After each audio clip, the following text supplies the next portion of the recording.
ہفتے بعد اس کی آواز بحال ہو گئی تھی۔ اگرچہ ابھی اس کی آواز بالکل بیٹھی ہوئی تھی، مگر وہ بولنے کے قابل ہو گیا تھا، اور ان 2 ہفتوں میں وہ روح کی دریافت میں مصروف رہا۔ وہ زندگی میں پہلی بار یہ کام کر رہا تھا۔ شاید زندگی میں پہلی بار اسے یہ احساس ہوا تھا کہ روح بھی کوئی وجود رکھتی تھی، اور اگر روح کے ساتھ کوئی مسئلہ ہو جائے تو وہ زندگی میں پہلی بار خاموشی کے ایک لمبے فیز میں داخل ہوا تھا۔ بولنا نہیں، سننا، صرف سننا بھی بعض دفعہ بہت اہم ہوتا ہے۔ اس کا ادراک اسے پہلی بار ہو رہا تھا۔ اسے زندگی میں کبھی رات سے خوف نہیں آیا تھا۔ اس واقعے کے بعد اسے رات سے بے تحاشا خوف آنے لگا تھا۔ وہ کمرے کی لائٹ آن کر کے سوتا تھا۔ اس نے پولیس کسٹڈی میں ان دونوں لڑکوں کو پہچان لیا تھا، مگر وہ پولیس کے ساتھ اس جگہ جانے پر تیار نہیں ہوا تھا جہاں اس شام وہ اسے باندھ کر چھوڑ گئے تھے۔ وہ دوبارہ کسی ذہنی پراگندگی کا شکار ہونا نہیں چاہتا تھا۔ اس نے زندگی میں اس سے پہلے کبھی اتنی بے خواب راتیں نہیں گزاری تھی، مگر اب یہ ہو رہا تھا کہ وہ سلیپنگ پلز لیے بغیر سونے میں کامیاب نہیں ہوتا تھا، اور بعض دفعہ جب وہ سلیپنگ پلز نہ لیتا تو وہ ساری رات جاگتے ہوئے گزار دیتا۔ اس نے نیو ہیون میں بھی ایسے ہی چند ہفتے گزارے تھے، اتنے ہی تکلیف دہ اور اذیت ناک، مگر تب صرف الجھن اور اضطراب تھا، یا شاید کسی حد تک پچھتاوا۔ مگر اب وہ ایک تیسری کیفیت سے گزر رہا تھا، خوف سے۔ وہ اندازہ نہیں کر پا رہا تھا کہ اس رات اسے کس چیز سے زیادہ خوف آیا تھا، موت سے، قبر سے، یا پھر دوزخ سے۔ امامہ نے کہا تھا ایکسٹیسی کے بعد پین ہوتی ہے۔ موت پین تھی۔ اس نے کہا تھا پین کے بعد نتھنگنس ہوگی، قبر نتھنگنس تھی۔ امامہ نے کہا تھا نتھنگنس کے بعد ہیل آ جائے گا۔ وہ وہاں تک پہنچنا نہیں چاہتا تھا۔ وہ اس ایکسٹیسی سے بچنا چاہتا تھا جو اسے پین سے ہیل کا سفر کرنے پر مجبور کر دیتی۔ اگر مجھے ان سب چیزوں کا پتہ نہیں تھا تو امامہ کو کیسے پتہ تھا؟ وہ تو میری ہی عمر کی ہے، وہ میرے جیسے خاندان سے تعلق رکھتی تھی، پھر اس کے پاس ان سوالوں کے جواب کیسے آ گئے؟ وہ حیران ہوتے ہوئے سوچنے لگا۔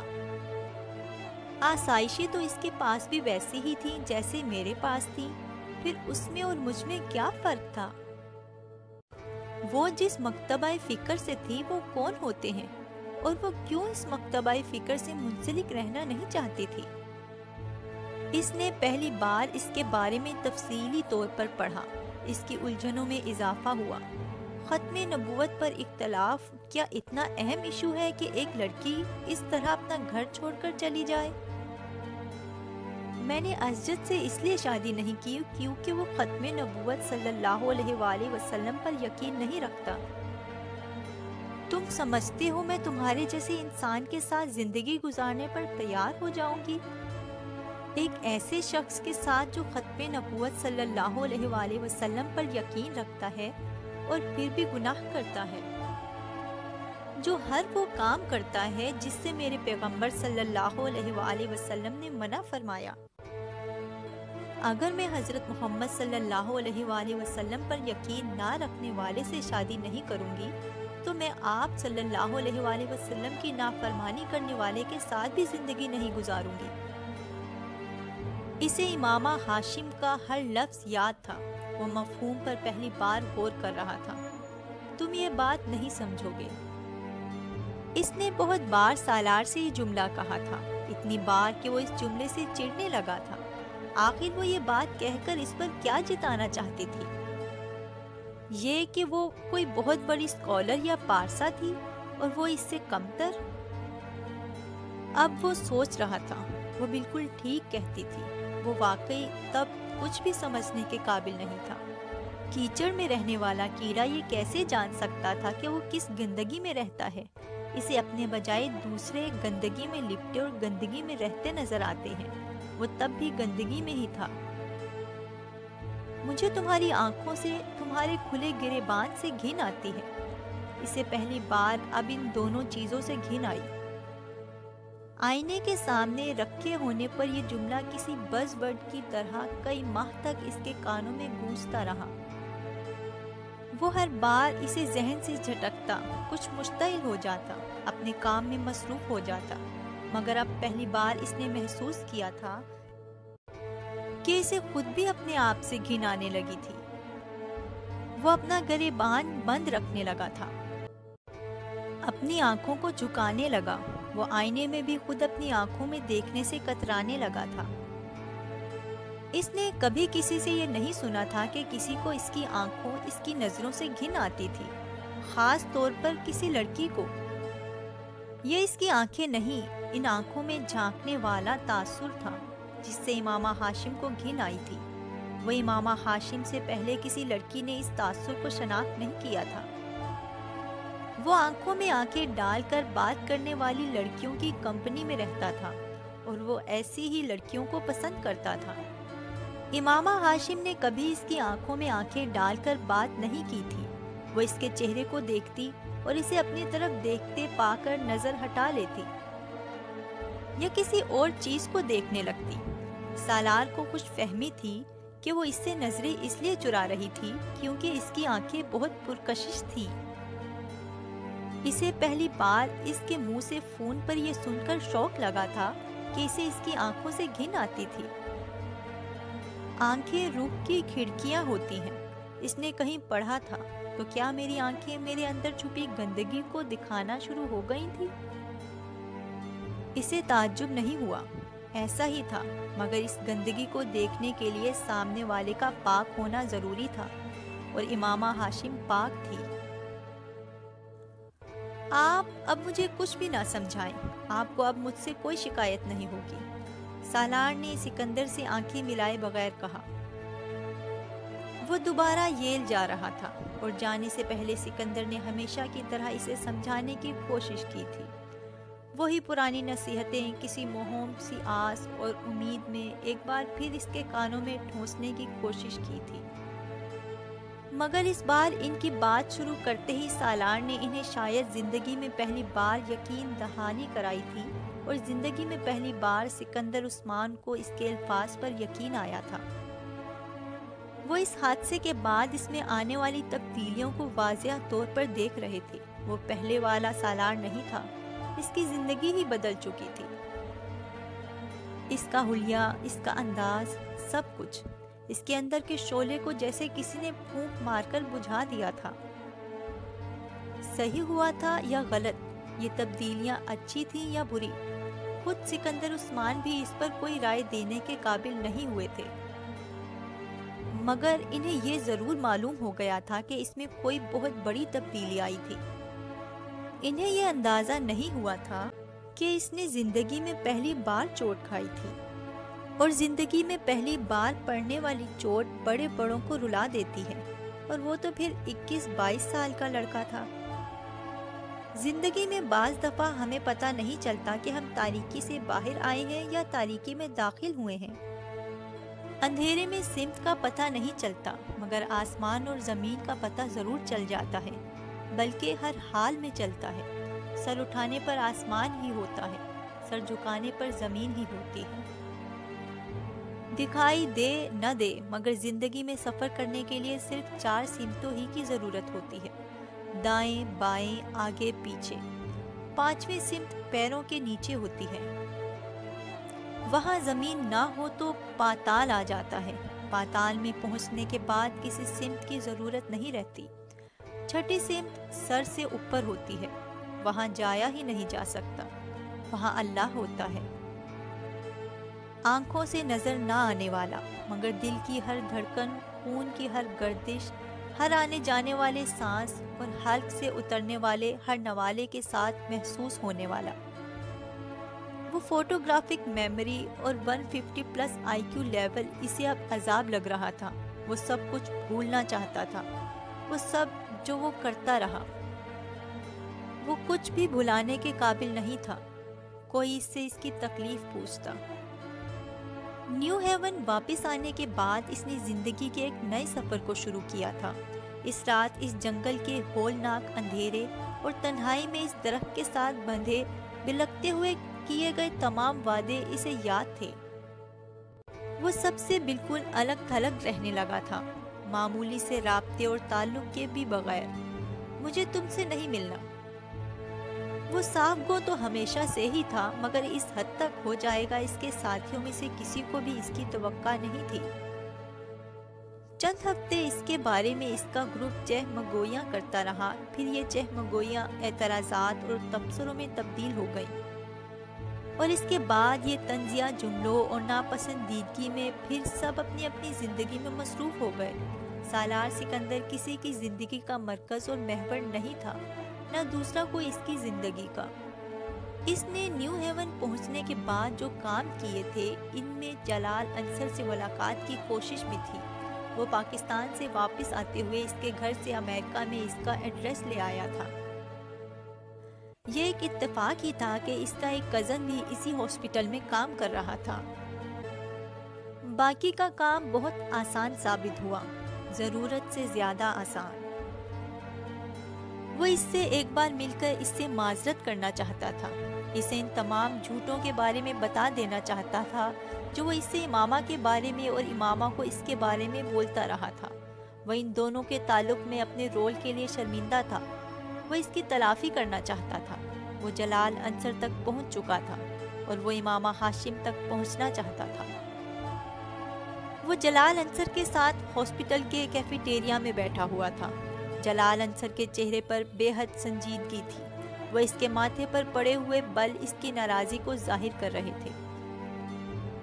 سالار کچھ دیر پہلے ہی وہاں پہنچا تھا اور جلال انصر اسے وہاں دیکھ کر ہکا بکا رہ گیا تھا۔ اس نے جلال سے چند منٹ مانگے تھے۔ وہ 2 گھنٹے انتظار کروانے کے بعد بالآخر کیفیٹیریا میں آ گیا تھا۔ سب سے پہلے تو میں یہ جاننا چاہوں گا کہ تم نے مجھے ڈھونڈا کیسے؟ اس نے آپ جناب کے تمام تکلفات کو برطرف رکھتے ہوئے ٹیبل پر بیٹھتے ہی سالار سے کہا۔ یہ اہم نہیں ہے۔ یہ بہت اہم ہے۔ اگر تم واقعی یہ چاہتے ہو کہ میں کچھ دیر تمہارے ساتھ یہاں گزاروں تو مجھے پتہ ہونا چاہیے کہ تم نے مجھے کیسے ڈھونڈا۔ میں نے اپنے کزن سے مدد لی ہے، وہ ایک ڈاکٹر ہے اور اس کی شہر میں بہت عرصے سے کام کر رہا ہے۔ میں یہ نہیں جانتا اس نے آپ کو کیسے ڈھونڈا ہے، میں نے اسے صرف آپ کا نام اور کچھ دوسری معلومات دی تھی، سالار نے کہا۔ لنچ؟ جلال نے بڑے رسمی انداز میں کہا۔ وہ ٹیبل پر آتے ہوئے اپنی لنچ ٹرے ساتھ لے کر آیا تھا۔ نہیں، میں نہیں کھاؤں گا، سالار نے شکریہ کے ساتھ معذرت کر لی۔ جلال نے کندھے اچکائے اور کھانا شروع کر دیا۔ کس معاملے میں بات کرنا چاہتے ہو تم مجھ سے؟ میں آپ کو چند حقائق سے آگاہ کرنا چاہتا تھا۔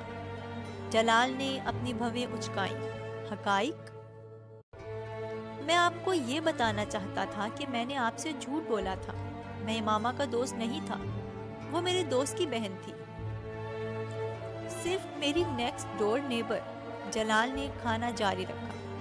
میری اس سے معمولی جان پہچان تھی، وہ مجھے پسند نہیں کرتی تھی، خود میں بھی اسے پسند نہیں کرتا تھا، اور یہی وجہ تھی کہ میں نے آپ پر یوں ظاہر کیا جیسے وہ میری بہت گہری دوست تھی۔ میں آپ دونوں کے درمیان غلط فہمیاں پیدا کرنا چاہتا تھا۔ جلال سنجیدگی سے اس کی بات سنتے ہوئے کھانا کھاتا رہا۔ اس کے بعد جب امامہ گھر سے نکل کر آپ کے پاس آنا چاہتی تھی تو میں نے اس سے جھوٹ بولا آپ کی شادی کے بارے میں۔ اس بار جلال کھانا کھاتے کھاتے رک گیا۔ میں نے اس سے کہا کہ آپ شادی کر چکے ہیں، وہ آپ کے پاس اسی لیے نہیں آئی تھی۔ مجھے بعد میں احساس ہوا کہ میں نے بہت نامناسب حرکت کی ہے، مگر اس وقت بہت دیر ہو چکی تھی۔ امامہ سے میرا کوئی رابطہ نہیں تھا، مگر یہ ایک اتفاق ہے کہ آپ سے میرا رابطہ ہو گیا۔ میں آپ سے ایکسکیوز کرنا چاہتا ہوں، میں تمہاری معذرت قبول کرتا ہوں، مگر میں نہیں سمجھتا کہ تمہاری وجہ سے میرے اور امامہ کے درمیان کوئی غلط فہمی پیدا ہوئی۔ میں پہلے ہی اس سے شادی نہ کرنے کا فیصلہ کر چکا تھا، جلال نے بڑی صاف گوئی سے کہا۔ وہ آپ سے بہت محبت کرتی تھی، سالار نے دھیمی آواز میں کہا۔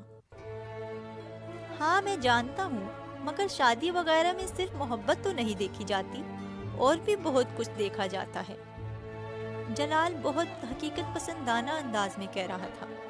جلال، کیا یہ ممکن نہیں ہے کہ آپ اس سے شادی کر لیں؟ پہلی بات یہ کہ میرا اس کے ساتھ کوئی رابطہ نہیں ہے، اور دوسری بات یہ کہ میرا اس کے ساتھ رابطہ ہوتا بھی تب بھی میں اس کے ساتھ شادی نہیں کر سکتا۔ اس کو آپ کے سہارے کی ضرورت ہے، سالار نے کہا۔ میں نہیں سمجھتا کہ اسے میرے سہارے کی ضرورت ہے۔ اب تو بہت عرصہ گزر چکا ہے، اب تک تو وہ کوئی نہ کوئی سہارا تلاش کر چکی ہوگی، جلال نے اطمینان سے کہا۔ ہو سکتا ہے اس نے ایسا نہ کیا ہو، وہ ابھی بھی آپ کا انتظار کر رہی ہو۔ میں اس طرح کے امکانات پر غور کرنے کا عادی نہیں ہوں۔ میں نے تمہیں بتایا ہے کہ میرے لیے اپنے کیریئر کے اس سٹیج پر شادی ممکن نہیں ہے، وہ بھی اس سے۔ کیوں؟ اس کیوں کا جواب میں تمہیں کیوں دوں؟ تمہارے سارے معاملے سے کوئی تعلق نہیں ہے۔ میں اس سے کیوں شادی نہیں کرنا چاہتا، میں تب ہی اسے بتا چکا ہوں، اور اتنے عرصے کے بعد تم دوبارہ آ کر پھر وہی پنڈورا باکس کھولنے کی کوشش کر رہے ہو، جلال نے قدرے ناراضی سے کہا۔ میں صرف اس نقصان کی تلافی کرنے کی کوشش کر رہا ہوں جو میری وجہ سے آپ دونوں کا ہوا، سالار نے نرمی سے کہا۔ میرا کوئی نقصان نہیں ہوا، اور امامہ کا بھی نہیں ہوا ہوگا۔ تم ضرورت سے زیادہ حساس ہو رہے ہو، جلال نے سلاد کے چند ٹکڑے منہ میں ڈالتے ہوئے اطمینان سے کہا۔ سالار اسے دیکھتا رہا، وہ نہیں سمجھ پا رہا تھا کہ وہ اسے اپنی بات کیسے سمجھائے۔ میں اس کو ڈھونڈنے میں آپ کی مدد کر سکتا ہوں، اس نے کچھ دیر بعد کہا۔ میں اسے ڈھونڈنا نہیں چاہتا، شادی مجھے اس سے نہیں کرنی، پھر ڈھونڈنے کا کیا فائدہ؟ سالار نے ایک گہرا سانس لیا۔ آپ جانتے ہیں اس نے کس لیے گھر چھوڑا تھا؟ میرے لیے بہرحال نہیں چھوڑا تھا، جلال نے بات کاٹی۔ آپ کے لیے نہیں چھوڑا تھا، مگر جن وجوہات کی بنا پر چھوڑا تھا، کیا ایک مسلمان کے طور پر آپ کو اس کی مدد نہیں کرنی چاہیے؟ جبکہ آپ یہ بھی جانتے ہیں کہ وہ لڑکی آپ سے محبت کرتی ہے، آپ سے بہت انسپائرڈ ہے۔ میں دنیا میں کوئی واحد مسلمان نہیں ہوں، اور نہ ہی مجھ پر یہ فرض کر دیا گیا ہے کہ میں اس کی مدد ضرور کروں۔ میری ایک ہی زندگی ہے، اور میں اسے کسی دوسرے کی وجہ سے تو خراب نہیں کر سکتا۔ اور پھر تم بھی تو مسلمان ہو، تم کیوں نہیں شادی کرتے اس سے؟ میں نے تو تب بھی تم سے کہا تھا کہ تم اس سے شادی کر لو، تم ویسے بھی اس کے لیے نرم گوشہ رکھتے ہو، جلال انصر نے قدرے چپتے ہوئے انداز میں کہا۔ سالار اسے خاموشی سے دیکھتا رہا، وہ اسے بتا نہیں سکتا تھا کہ وہ اس سے شادی کر چکا ہے۔ شادی؟ وہ مجھے پسند نہیں کرتی، اس نے کہا۔ میں اس سلسلے میں اسے سمجھا سکتا ہوں، تم میرا اس سے رابطہ کرا دو تو میں اسے تم سے شادی پر تیار کر لوں گا۔ اچھے آدمی ہو تم، اور خاندان وغیرہ بھی ٹھیک ہی ہوگا تمہارا۔ کار تو 1.5 سال پہلے بھی بڑی شاندار رکھی ہوئی تھی تم نے، اس کا مطلب ہے روپیہ وغیرہ ہوگا تمہارے پاس۔ ویسے یہاں کس لیے ہو؟ MBA کر رہا ہوں۔ پھر تو کوئی مسئلہ ہی نہیں، جاب تمہیں مل جائے گی، روپیہ ویسے بھی تمہارے پاس ہے، لڑکیوں کو اور کیا چاہیے؟ امامہ تو ویسے بھی تمہیں جانتی ہیں، جلال نے چٹکی بجاتے ہوئے مسئلہ حل کر دیا تھا۔ سارا مسئلہ تو اسی جاننے ہی نے پیدا کیا ہے، وہ مجھے ضرورت سے زیادہ جانتی ہے، سالار نے جلال کو دیکھتے ہوئے سوچا۔ وہ آپ سے محبت کرتی ہے، سالار نے جیسے اسے یاد دلایا۔ اب اس میں میرا تو کوئی قصور نہیں ہے، لڑکیاں کچھ زیادہ جذباتی ہوتی ہیں اس معاملے میں، جلال نے قدرے بیزاری سے کہا۔ یہ ون سائڈ لو افیئر تو نہیں ہوگا؟ آپ کسی نہ کسی حد تک اس میں انوالو تو ضرور ہوں گے، سالار نے قدرے سنجیدگی سے کہا۔ ہاں تھوڑا بہت انوالو تھا، مگر وقت اور حالات کے ساتھ ساتھ ترجیحات بھی بدلتی رہتی ہیں انسان کی۔ اگر آپ کو وقت اور حالات کے ساتھ اپنی ترجیحات بدلنی تھی تو آپ کو اس کے بارے میں امامہ کو انوالو ہوتے ہوئے ہی بتا دینا چاہیے تھا۔ کم از کم اس سے یہ ہوتا کہ وہ آپ سے مدد کی توقع رکھتی، نہ ہی آپ پر اس قدر انحصار کرتی۔ میں امید کرتا ہوں آپ یہ تو نہیں کہیں گے کہ آپ نے اس سے شادی کے حوالے سے کبھی کوئی بات یا وعدہ ہی نہ کیا تھا۔ جلال کچھ کہنے کے بجائے خشمگین نظروں سے اسے دیکھتا رہا۔ تم مجھے کیا جتانے اور بتانے کی کوشش کر رہے ہو؟ اس نے چند لمحوں کے بعد اکھڑے ہوئے انداز میں کہا۔ اس نے جب مجھ سے پہلی بار رابطہ کیا تھا تو آپ کا فون نمبر اور ایڈریس دے کر اس نے مجھ سے کہا تھا کہ میں آپ سے پوچھوں آپ نے اپنے پیرنٹ سے شادی کی بات کر لی ہے؟ میں نے اسے اپنا فون دیا تھا کہ وہ آپ سے یہ بات خود پوچھ لے۔ یقیناً اسلام آباد آنے سے پہلے آپ نے اس سے یہ کہا ہوگا کہ آپ اس سے شادی کے لیے اپنے پیرنٹ سے بات کریں گے۔ آپ نے یقیناً پہلے محبت وغیرہ کے اظہار کے بعد اسے پروپوز کیا تھا۔ جلال نے کچھ برہمی سے اس کی بات کاٹی۔ میں نے اسے پروپوز نہیں کیا تھا، اس نے مجھے پروپوز کیا تھا۔ مان لیتا ہوں اس نے پروپوز کیا تھا۔ آپ نے کیا کیا؟ انکار کر دیا؟ وہ چیلنج کرنے والے انداز میں پوچھ رہا تھا۔ انکار نہیں کیا ہوگا؟ سالار عجیب سے انداز میں مسکرایا۔ اس نے مجھے بتایا تھا کہ آپ نعت بڑی اچھی پڑھتے ہیں اور آپ کو حضرت محمد صلی اللہ علیہ وآلہ وسلم سے بھی بہت محبت ہے۔ آپ کو بھی بتایا ہوگا اس نے کہ وہ آپ سے محبت کیوں کرتی تھی۔ مگر آپ سے مل کر اور آپ کو جان کر مجھے بہت مایوسی ہوئی۔ آپ نعت بہت اچھی پڑھتے ہوں گے، مگر جہاں تک حضرت محمد صلی اللہ علیہ وآلہ وسلم سے محبت کا تعلق ہے، میں نہیں سمجھتا وہ آپ کو ہے۔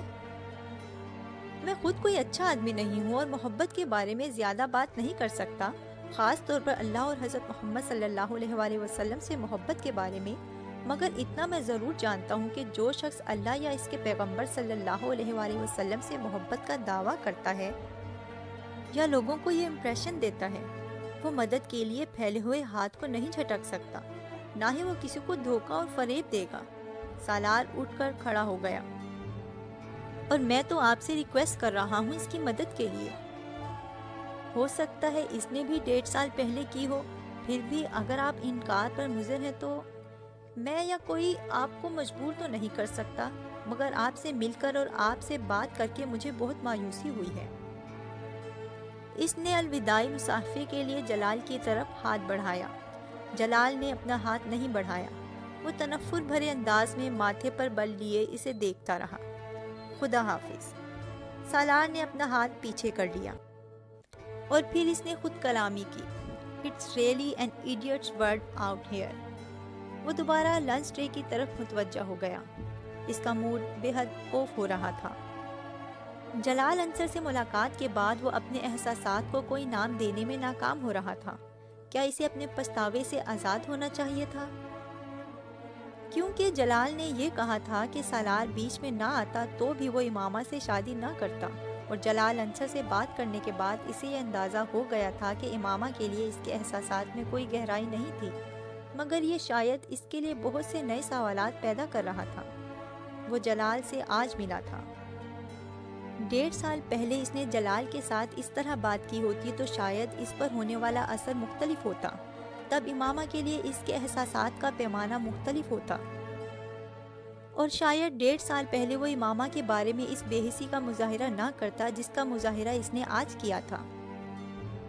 وہ ایک ذہنی رو میں اپنے کندھوں سے بوجھ ہٹا ہوا محسوس کرتا اور اگلی ذہنی رو اسے پھر الجھن کا شکار کر دیتی۔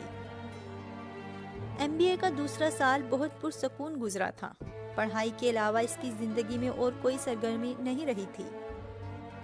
وہ گیمز پر صرف ڈسکشنز میں ہی اپنے کلاس فیلوز کے ساتھ گفتگو کرتا یا پھر گروپ پروجیکٹس کے سلسلے میں اس کے ساتھ وقت گزارتا۔ باقی کا سارا وقت وہ لائبریری میں گزار دیتا۔ ویکنڈز پر اس کی واحد سرگرمی اسلامک سینٹر جانا تھا، جہاں وہ ایک عرب سے قرآن پاک کی تلاوت کرنا سیکھا کرتا تھا۔ پھر وہ قرآن پاک کے ان اسباق کو دہرایا کرتا تھا۔ پھر اسی عرب سے اس نے عربی زبان سیکھنا شروع کر دی۔ خالد عبد الرحمن نامی وہ عرب بنیادی طور پر ایک میڈیکل ٹیکنیشین تھا اور ایک ہاسپٹل سے وابستہ تھا۔ وہ ویکنڈ پر وہاں آ کر عربی زبان اور قرآن پاک کی کلاسز لیا کرتا تھا اور اس کام کا کوئی معاوضہ نہیں لیا کرتا تھا، بلکہ اسلامک سینٹر کی لائبریری میں موجود کتابوں کی ایک بڑی تعداد بھی اسی کے دوستوں اور رشتہ داروں کی طرف سے عطیہ کی گئی تھی۔ قرآن پاک کی انہی کلاسز کے دوران ایک دن اس نے سالار سے کہا، تم قرآن پاک حفظ کیوں نہیں کرتے؟ سالار اس کی تجویز نما سوال پر کچھ دیر حیرانی سے اس کا منہ دیکھنے لگا۔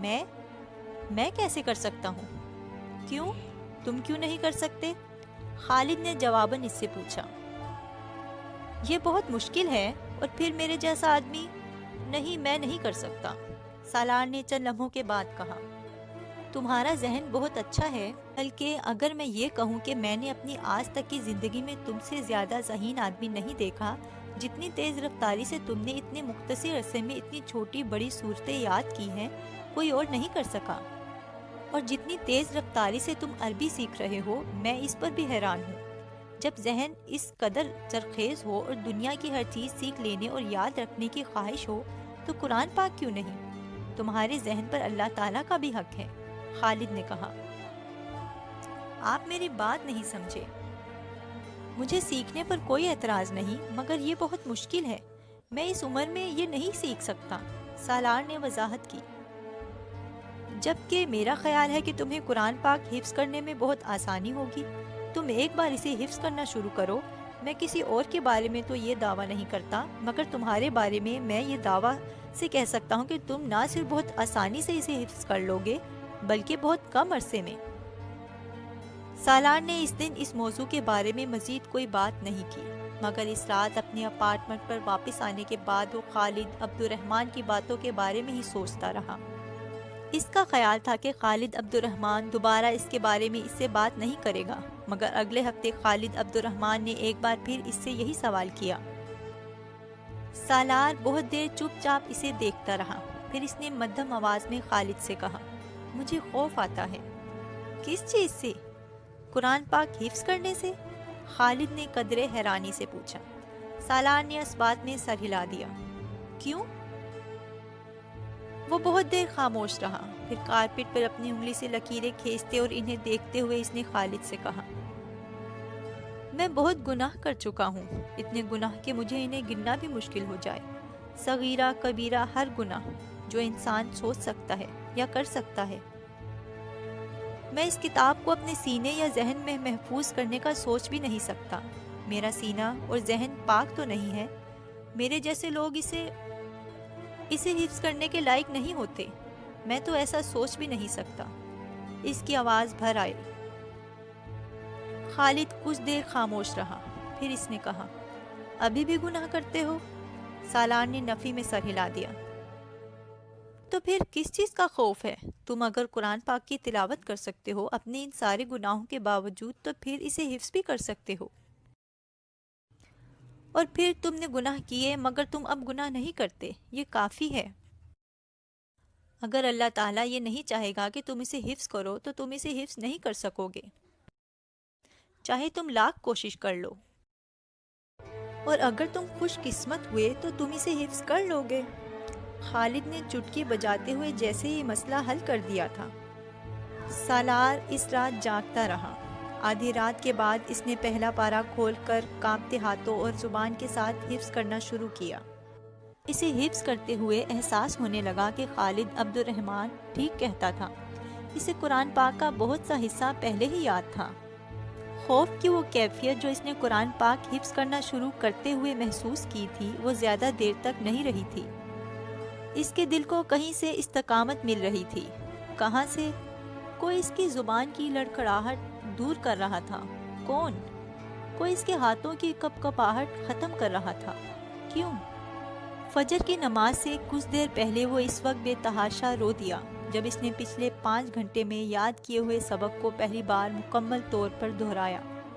وہ کہیں نہیں اٹکا تھا، وہ کچھ نہیں بھولا تھا، زیر زبر کی کوئی غلطی نہیں۔ آخری چند جملوں پر اس کی زبان پہلی بار کپکپانے لگی تھی۔ آخری چند جملے ادا کرتے ہوئے اسے بڑی دقت ہوئی تھی، کیونکہ وہ اس وقت آنسوؤں سے رو رہا تھا۔ اگر اللہ یہ چاہے گا اور تم خوش قسمت ہوگے تو تم قرآن پاک حفظ کر لو گے، ورنہ کچھ بھی کر لو نہیں کر پاؤ گے۔ اسے خالد عبد الرحمن کی بات یاد آ رہی تھی۔ فجر کی نماز ادا کرنے کے بعد اس نے کیسٹ پر اپنی زندگی کے اس پہلے سبق کو ریکارڈ کیا تھا۔ ایک بار پھر اسے کسی دقت کا سامنا نہیں کرنا پڑا تھا۔ اس کی آواز میں پہلے سے زیادہ روانی اور لہجے میں پہلے سے زیادہ فصاحت تھی۔ اس کی زندگی میں ایک نئی چیز شامل ہو گئی تھی۔ اس پر ایک اور احسان کر دیا گیا تھا، مگر اس کا ڈپریشن ختم نہیں ہوا تھا۔ وہ رات کو سلیپنگ پیلز کے بغیر نیند کا تصور بھی نہیں کر سکتا تھا، اور سلیپنگ پیلز لینے کے باوجود وہ کبھی اپنے کمرے کی لائٹس آف نہیں کر سکا تھا۔ وہ تاریکی سے خوف کھاتا تھا۔ یہ پھر خالد عبد الرحمن ہی تھا جس نے ایک دن اس سے کہا تھا۔ وہ اسے قرآن پاک کا سبق زبانی سنا رہا تھا، اور اسے احساس ہو رہا تھا کہ خالد عبد الرحمن مسلسل اس کے چہرے پر نظر جمائے ہوئے تھا۔ جب اس نے اپنا سبق ختم کیا اور پانی کا گلاس اٹھا کر اپنے ہونٹوں سے لگایا تو اس نے خالد کو کہتے سنا، میں نے کل رات تمہیں خواب میں حج کرتے دیکھا ہے۔ سالار منہ میں لے جانے والا پانی حلق سے اتار نہیں سکا۔ گلاس نیچے رکھتے ہوئے خالد کو دیکھنے لگا۔ اس سال تمہارا MBA ختم ہو جائے گا، اگلے سال تم حج کر لو۔ خالد کا لہجہ بہت رسمی تھا۔ سالار نے منہ میں موجود پانی غیر محسوس انداز میں حلق سے نیچے اتار لیا۔ وہ اس دن اس سے کوئی سوال جواب نہیں کر سکا تھا، اس کے پاس کوئی سوال تھا ہی نہیں۔ MBA کے فائنل سیمسٹر سے 2 ہفتے پہلے اس نے قرآن پاک پہلی بار حفظ کر لیا تھا۔ فائنل سیمسٹر کے 4 ہفتے بعد 23.5 سال کی عمر میں اس نے اپنی زندگی کا پہلا حج کیا تھا۔ وہاں جاتے ہوئے، وہاں سے آتے ہوئے اس کے دل و دماغ میں کچھ بھی نہیں تھا، کوئی تکبر، کوئی تفخر، کوئی رشک، کچھ بھی نہیں۔ اس کے ساتھ پاکستانی کیمپ میں ساتھ جانے والے شاید وہ لوگ ہوں گے جو خوش قسمت ہوں گے، انہیں ان کی نیکیوں کے عوض وہاں بلایا گیا تھا۔ وہ قرآن پاک حفظ نہ کر رہا ہوتا تو حج کرنے کا سوچتا بھی نہیں۔ جو شخص حرم شریف سے دور اللہ کا سامنا کرنے کی ہمت نہ رکھتا ہو، اس سے یہ توقع رکھنا کہ وہ کعبہ کے سامنے پہنچ کر اللہ کا سامنا کر لے گا، وہ ہر جگہ جانے کو تیار ہو جاتا مگر خانہ کعبہ جانے کی جرت نہیں کر سکتا تھا۔ مگر خالد عبد الرحمن کے ایک بار کہنے پر اس نے جیسے گھٹنے ٹیکتے ہوئے حج پر جانے کے لیے پیپرز جمع کروا دیے تھے۔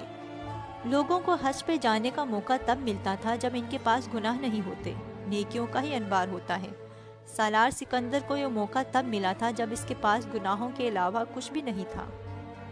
ہاں ٹھیک ہے، اگر میں گناہ کرنے سے خوف نہیں کھاتا رہا تو پھر اب مجھے اللہ کے سامنے جانے اور معذرت کرنے سے بھی خوف نہیں کھانا چاہیے۔